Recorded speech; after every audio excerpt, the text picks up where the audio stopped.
So, magandang araw po. Ako po si Christian Elverido, ang primary embroidery operator po ng embroidery machine dito po sa Transfer 8 Downtown Cebu.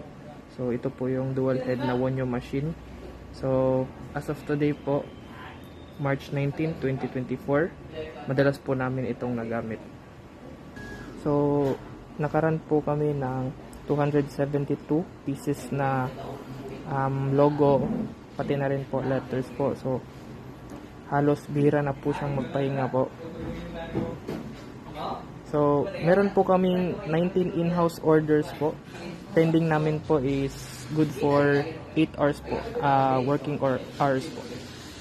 Sa consumables naman namin po, nag-consume po ako ng 12 na threads, tapos 2 meter po ng pilon. So, dito naman po yung mga in-use supplies po namin. So, maayos naman po. Naka-arrange na po sila. Dito naman po nakalagay yung mga unused threads. Yan po. Katabi niya po yung used threads po. Tapos mga cap frames po. Sa ilalim naman po is yung mga frames po ng Wonyo po. Updated naman po yung inventory reports ko po as of kanina lang po. Bali, kulang po kami ngayon sa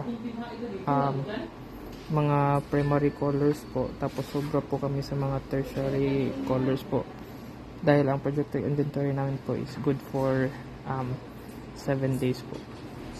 Tapos bihira naman po magamit dito is yung nga po, yung mga tertiary colors po. Ito naman po ang aming monitor po, so working naman po siya. Yan po.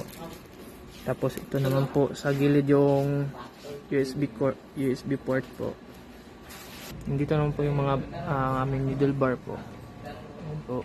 Sa ilalim naman po yung mga bobbin case. Ayan po. Ito naman po nakalagay yung bobbin winder ko po, tsaka mga pieces po. Nasa tamang level naman po yung coil ko po.